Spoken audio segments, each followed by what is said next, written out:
इसके बाद आपका दूसरा अकाउंट, तो यार आप डेप्रिसिएशन का अकाउंट सीख लो, प्रोविजन फॉर डेप्रिसिएशन अकाउंट, इसके जैसे ही होगा ये भी। प्रोविजन का अकाउंट है, इसका ओपनिंग बैलेंस का खुलेगा, क्रेडिट साइड खुलेगा, डेबिट साइड, क्रेडिट साइड। इधर बाय बैलेंस ब्रॉट डाउन, जो भी होगा आप लिख दोगे। इधर टू बैलेंस कैरी डाउन, जो भी होगा आप लिख दोगे। नीचे लास्ट में आएगा टोटल। इसका भी एक ही फायदा है, इसमें भी टोटल 4 चीजें ही होती है। टोटल कितनी चीजें होती है? यूजुअली 4 चीजें रहती है, ज्यादा कुछ नहीं। ऐसे क्वेश्चनों के अंदर जो आपका रहेगा 4 चीजें रहने वाली है, उससे ज्यादा नहीं रहेगी क्वेश्चन के अंदर।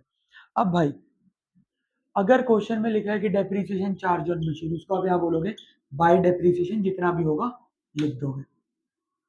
यहां आपका आ जाएगा टू एसेट, किस एसेट के ऊपर आप डेप्रीसिएशन लगा रहे हो। जैसे मान लो मशीन के ऊपर लगाई, तो यहाँ मशीन का नाम आ जाएगा। जिस भी एसेट पर आप डेप्रीसिएशन बोली गई होगी लगाने को, जिस भी एसेट की डेप्रीसिएशन आपको गिवन होगी, वो आप यहाँ कर दोगे और अकाउंट्स का टोटल करोगे। ये इसका फॉर्मेट है, इसको करके देखते तो ज्यादा बेटर समझ आएगा। मान लीजिए क्वेश्चन है, पूरा क्वेश्चन इसका करते हैं, जस्ट एक डिस्कशन। तो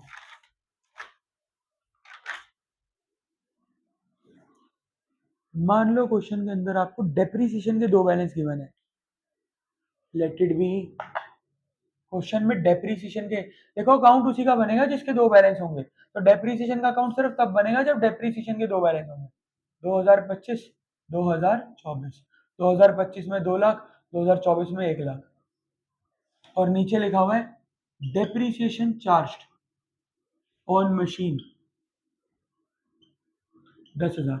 अभी करके देखते हैं ठीक भी है कैलकुलेशन या नहीं। ठीक है, तो बस कुछ नहीं है, अपना पूरा लिखोगे डेप्रीसिएशन अकाउंट, किस तरीके से ये होगा वो भी देख लो। डेप्रीसिएशन का यहाँ ओपनिंग बैलेंस खुलेगा, by balance BD brought down.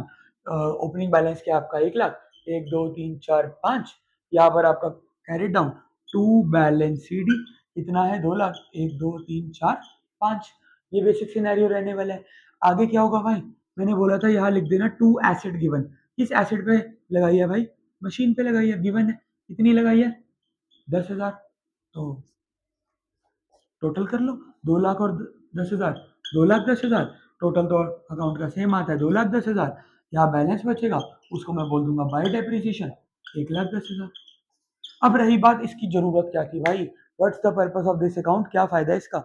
इसका फायदा भाई बस और बस इतना है कि जब क्वेश्चन में डेप्रिसिएशन के 3 बैलेंस होंगे, 2 आपके नोट्स में या बैलेंस शीट में होंगे और एक ये रहा, तो मैं कैश फ्लो में कौन सा बैलेंस लूँ? तो इन तीनों को ही एडजस्ट करके मैं एक अमाउंट निकाल लूंगा। ओपनिंग बैलेंस कहीं नहीं जाता, क्लोजिंग बैलेंस कहीं नहीं जाता, ये गिवन ही था। कैलकुलेट करके मैंने ये निकाले, तो मैं कैश फ्लो स्टेटमेंट में इसको डालूंगा, और वो भी कहाँ, ऑपरेटिंग में प्लस करेंगे, और कुछ नहीं। स्क्रीनशॉट लीजिए फटाफट।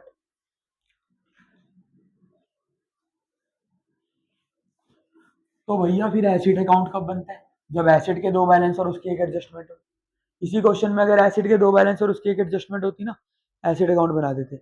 जैसे मान लो यही क्वेश्चन यूजुअली क्वेश्चनों में होता है, अगर एसिड और डेप्रिसिएशन दोनों के 2 बैलेंस है और दोनों की मतलब एडजस्टमेंट है, डेप्रिसिएशन और मशीन, उसने दोनों चीजें कवर कर ली, डेप्रिसिएशन भी और मशीन भी, दोनों के अकाउंट बनेंगे। एग्जाम्पल क्वेश्चन में, इसी क्वेश्चन में अभी आई गेस आपने लिखा था ना 10,000 रुपए की डेप्रिसिएशन है मशीन पे, इसी क्वेश्चन की मैं बात करता हूँ। एडजस्टमेंट थी डेप्रिसिएशन ऑन मशीन 10,000, और क्वेश्चन में मशीन के 2 बैलेंस गिवन है, मशीन के 2 बैलेंस गिवन है। ऊपर दिख रहा है? मान लो क्वेश्चन आपका है, आपको मशीन के 2 बैलेंस गिवन है, मशीनरी 2025 2024। 2024 में मशीन थी मान लो 1 लाख की या 2 लाख की है, और नीचे लिखा हुआ है डेप्रीसिएशन ऑन मशीन 10,000। भाई मशीन का अकाउंट बनेगा, क्यों बनेगा? मशीन के 2 बैलेंस और जो एडजस्टमेंट है, नो डाउट उसमें वर्ड डेप्रीसिएशन है, लेकिन मशीन भी तो है, मशीन की भी तो एडजस्टमेंट है, तो अकाउंट बनेगा। एसेट का अकाउंट थोड़ा अलग बनता है और थोड़ा फैंसी बनता है, ध्यान से देखिएगा कैसे। एसेट का अकाउंट कैसे बनता है, पहले फॉर्मेट समझ लो। एसिड के अकाउंट का, क्योंकि एसिड्स का हमने 11 से पढ़ा था, डेबिट बैलेंस होता है, तो एसिड का टू बैलेंस बीडी यहाँ आता है, टू बैलेंस बीडी यहाँ आएगा तो बाय बैलेंस बीडी यहाँ आने वाला है। अब भाई जो भी चीज उस एसिड्स का नेचर होता है डेबिट, जो भी चीज एसिड की वैल्यू बढ़ाएगी वो आपकी इस साइड आएगी, डेबिट साइड। जैसे अगर आपने एसिड को खरीदा तो टू बैंक से पैसा जाएगा, कोई नहीं, परचेज हो रही है, एसिड की वैल्यू बढ़ाएगी यहाँ। कोई प्रॉफिट हो गया आपको तो to profit on sale, asset बेचकर कोई प्रॉफिट हुआ, वैल्यू बढ़ रही है, यहाँ पर आएगा। इस साइड क्या आता है भाई, अगर आपने एसिड की वैल्यू कम कर दी, मान लो आपने एसिड बेच दिया, तो वो कैसे बेचोगे, बाय बैंक सेल। एसिड बेच के लॉस हो गया तो by loss on sale. Depreciation acid की वैल्यू घटाती है तो बाय डेप्रीसिएशन। ये टोटल फॉर्मेट है। हर बार क्वेश्चन में जरूरी नहीं है कि सब कुछ ही हो, तो डिपेंड करता है कौन सी चीजें क्वेश्चन के अंदर है। रही बात अगर मान लो किसी क्वेश्चन में सब कुछ ही हुआ तो कौन कहा जाएगा, ओपनिंग और क्लोजिंग कहीं नहीं जाते, ठीक है जी। प्रॉफिट ऑन सेल ऑपरेटिंग में माइनस हो जाएगा, अगर लॉस ऑन सेल हुआ तो ऑपरेटिंग में प्लस हो जाएगा। इसके अंदर कोई दिक्कत, इसमें कोई डाउट किसी को, ठीक है जी। रही बात ये बाय डेप्रीसिएशन की, यार अगर डेप्रीसिएशन का अकाउंट बन रहा है तो ये वहां क्रॉस होके डेप्रीसिएशन के अकाउंट वाली डेप्रीसिएशन कैश फ्लो में जाएगी, अगर नहीं तो भाई इसी को अपना ऑपरेटिंग में प्लस कर देना। सेल ऑफ एसेट इन्वेस्टिंग में जाएगा, प्लस होएगा, पैसा आ रहा है। परचेज ऑफ एसेट इन्वेस्टिंग में माइनस हो जाएगा, पैसा जा रहा है, और कुछ भी नहीं।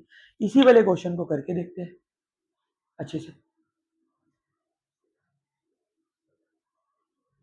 इसी क्वेश्चन को करके देखते हैं भाई। मशीन है ना, मशीन एक एसेट है, तो मशीनरी अकाउंट, मशीनरी अकाउंट,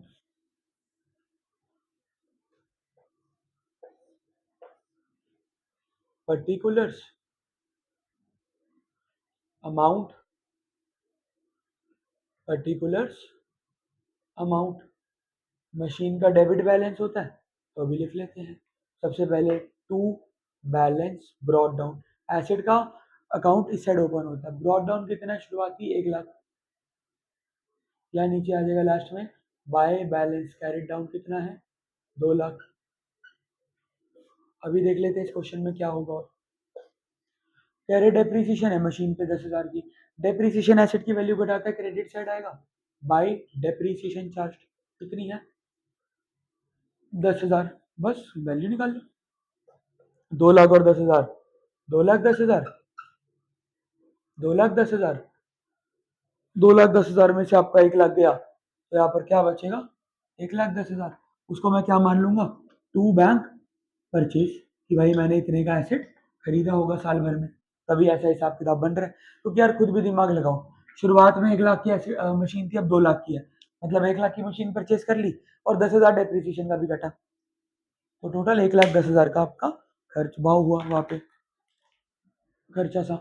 और रही बात ट्रीटमेंट की, बीडीसीडी कहीं नहीं जाएगा, अगर डेप्रीसिएशन का अकाउंट नहीं है तो यही वाली डेप्रीसिएशन ऑपरेटिंग में प्लस हो जाएगी, अकाउंट है तो वो अकाउंट वाली होगी।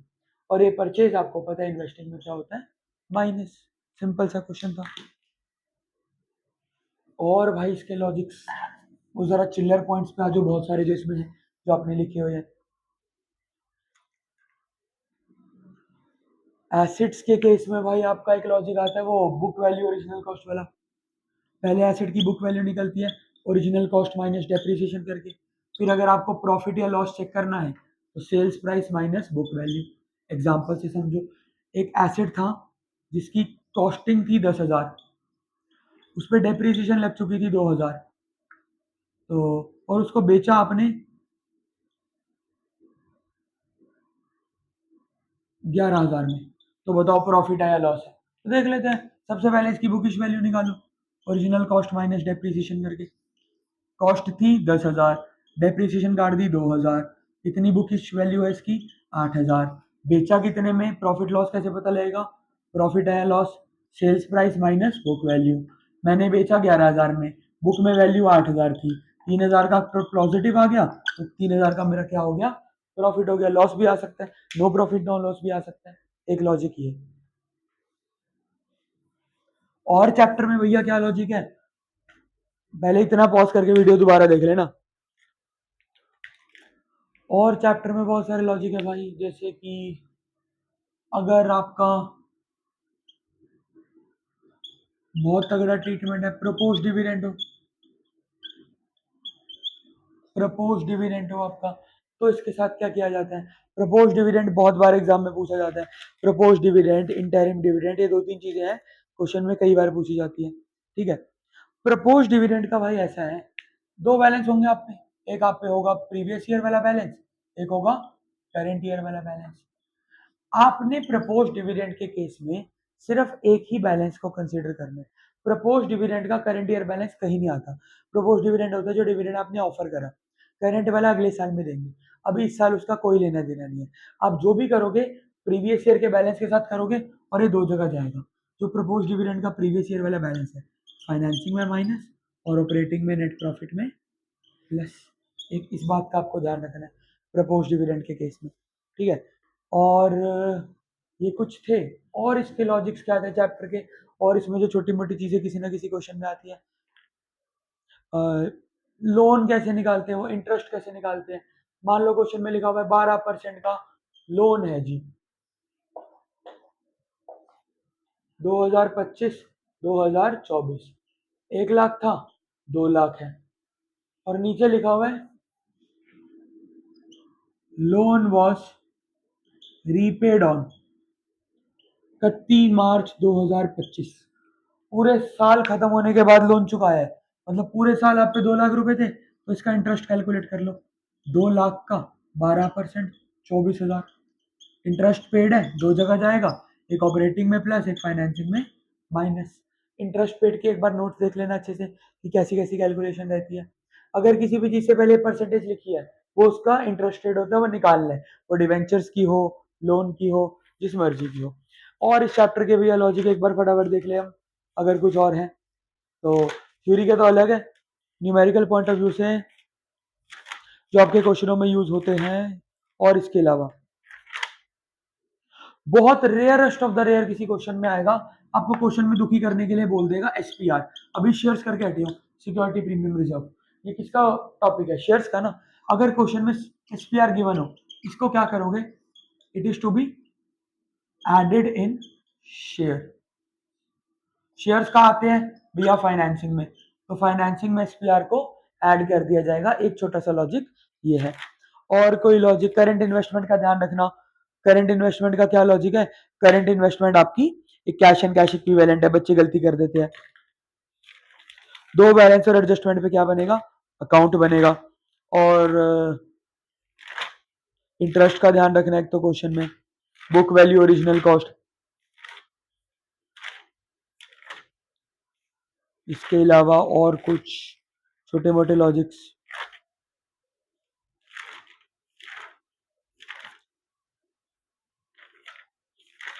और अच्छा हाँ, अगर आपका मान लो फॉर एग्जांपल कुछ ऐसा क्वेश्चन है कि